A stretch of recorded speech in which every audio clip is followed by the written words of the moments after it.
You again? What do you want this time? Can I offer you my medical expertise, Mr. Peterson? Keep your medicines for others. There is a thin line between pride and stupidity, sir. Please, take this medication. You'll feel better. All right. I'll take it then. It's not like I don't appreciate the gesture.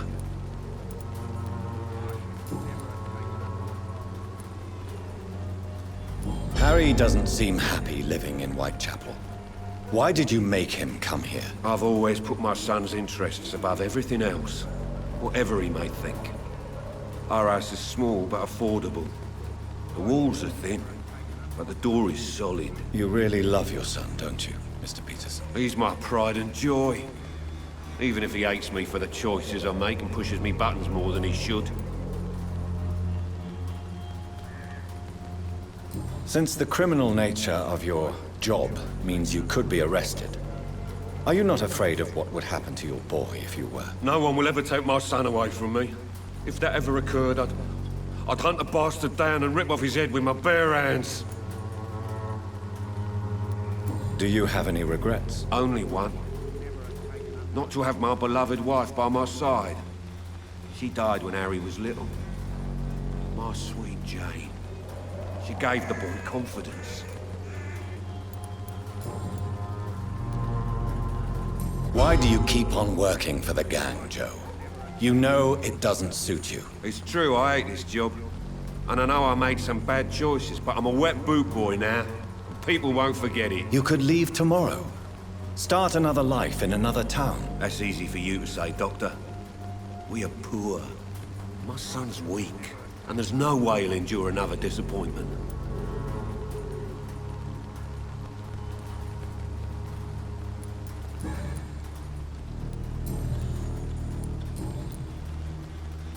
Goodbye, Mr. Peterson. I should never have taken up my father's business. Fancy buying something, sir? You never lose your focus, do you?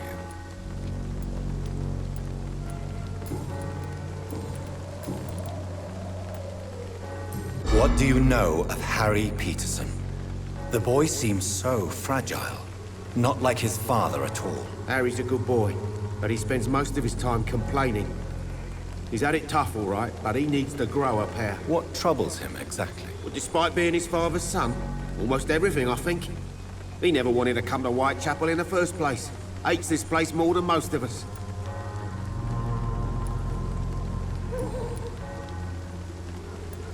Right then. Show me what you have.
This could be the box Lewis thought he lost.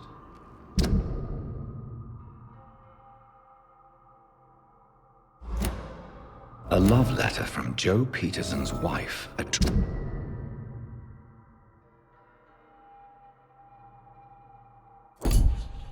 to Barrett Lewis. Who should I give it to, I wonder?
Must reveal.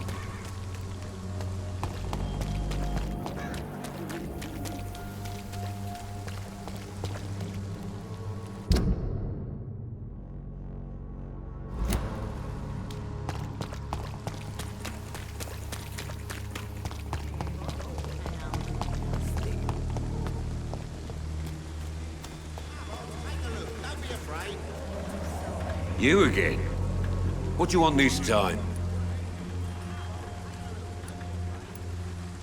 I think the documents in this box could be of some interest to you. Really? Where'd you get it? I found it in an abandoned building nearby. I thought you might want to keep these letters. Let me see. Letters about my boy. Thank you, sir. You do not appear surprised or pained by this. Surprised about what? Harry's my son, I'm his father, and that's all there is to know, don't you think? Yes, I suppose you're right. Here's a little something for your trouble. And to remind you to keep your mouth shut about all this.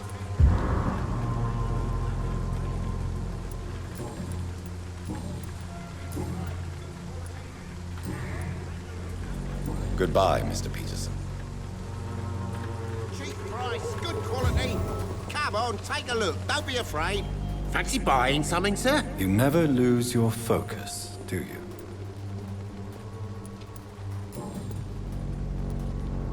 Barrett, you had an affair with Joe's wife, didn't you? Yeah, I did. She's the only woman I loved. My first regret is that she stayed with Joe after Harry was born. The second is I never shed a tear when she died.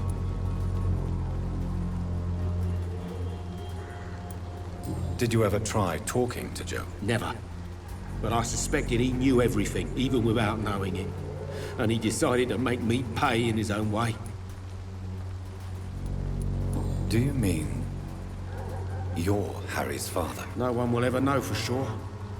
And it's better that way. And I don't believe I'd have been all that bad as a dad.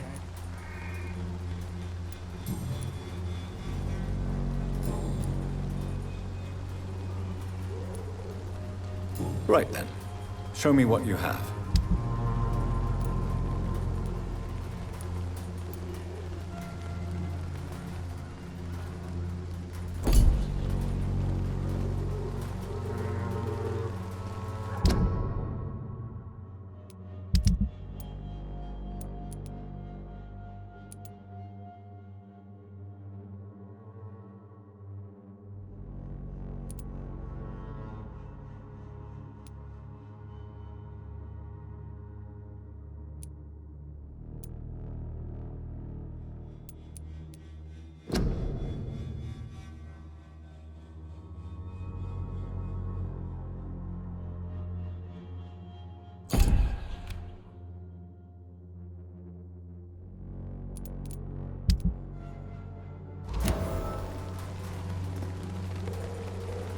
I should never have taken up my father's business.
I cannot enter.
Good evening, Harry. May I come in? Sure. Sure. Is there only pain and suffering in this world? So, may I ask you a few questions? I'm not bothered. What could be worse?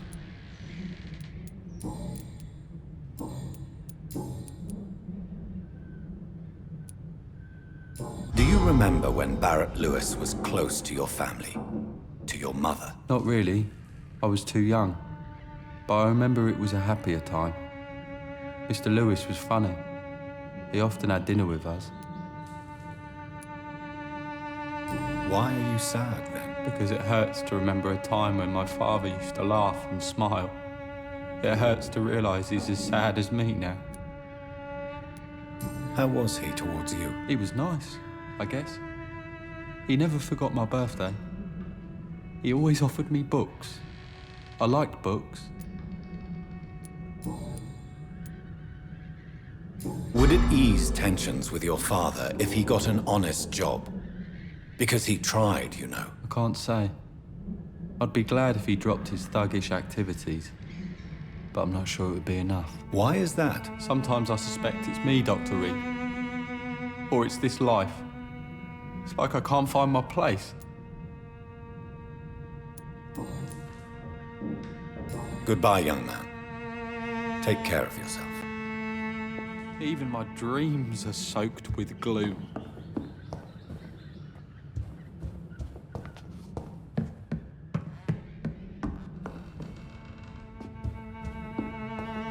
It's locked, all right.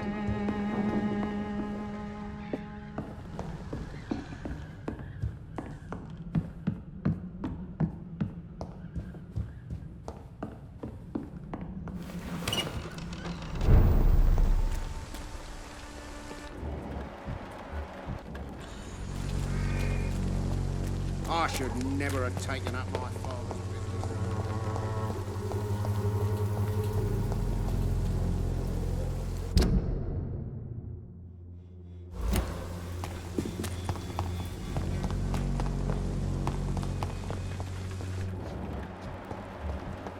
The Swanborough cordial can be the answer to all your problems.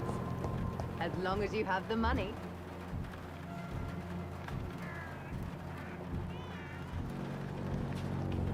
Its Good evening, effectiveness Benjamin. has been proven. Can I help you? I'm afraid not, Mr. Reid.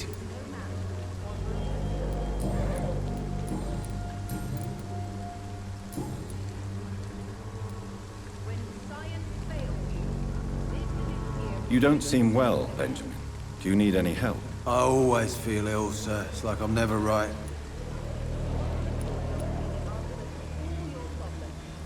I will see you later. I have found a very interesting letter. Your son planned to prove his worth to the gang by stealing your medicine. Oh, I see.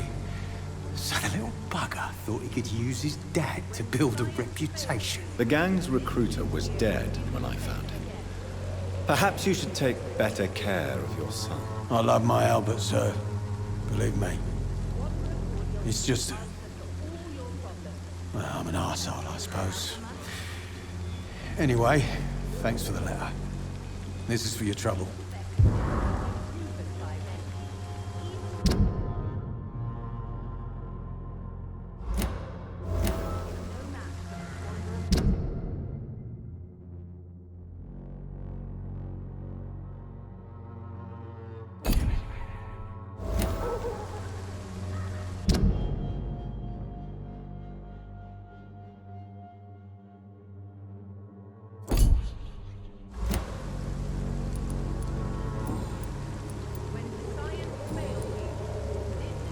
A gun, alcohol, and a bad temper make a terrible cocktail, sir.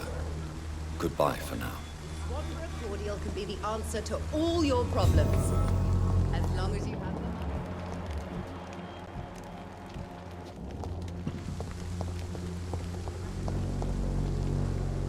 How are you, boy? I'm not your boy, all right? Now piss off.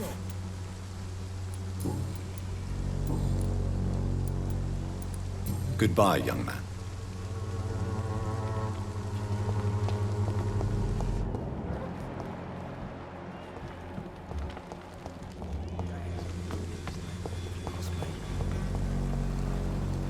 Good evening, my dear colleague.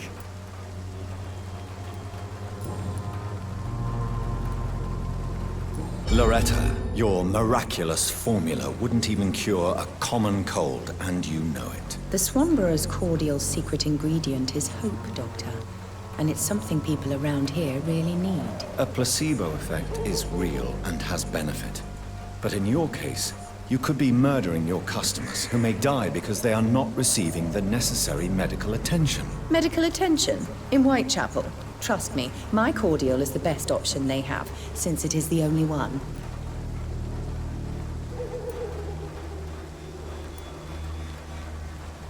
If your true purpose was to help, you wouldn't take money from the poor for your snake oil. Oh, but to pay for it is part of the process, Doctor. If it were free, they wouldn't believe in it.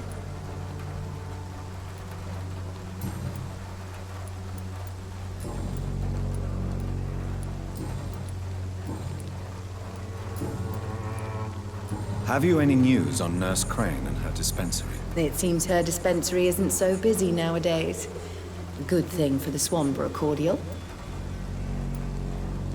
I'd like to see what kind of medicine you're selling.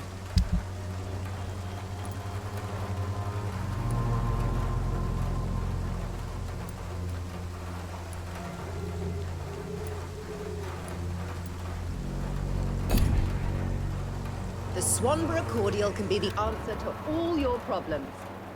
As long as you have the money. Its effectiveness has been proven by many. Even flu is no... Good evening, Mr. Petrescu. What are you doing here? I could ask you the exact same question, Mr. Doctor. Now leave me alone. How do you feel, Mr. Petrescu? Do you need my help? I would not even accept fresh water from you, Doctor. I don't need your help. Yes, you do. Please, take this. You'll feel better. I said I don't want anything. But I'll keep this for those who really need it. I heard what happened to Nurse Crane. How do you feel, Mr. Petrescu? Everything was going well until you arrived. Dorothea helped people and will be sorely missed. I regret it too. I wish she'd continued working at the Pembroke Hospital. She was a good nurse. So you put an end to the operation. Did you put an end to Dorothea as well? You seem to have a lot on your chest, sir. What's wrong? I heard you are a famous surgeon.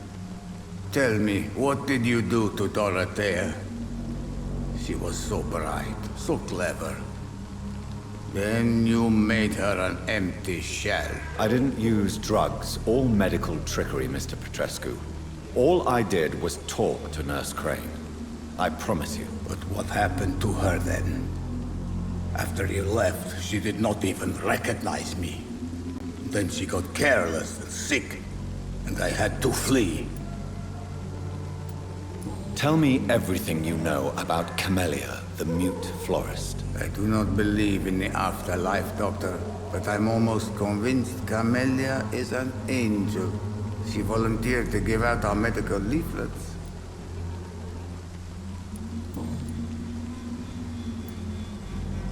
Tell me everything you know about Camellia, the mute florist. I do not believe in the afterlife, Doctor.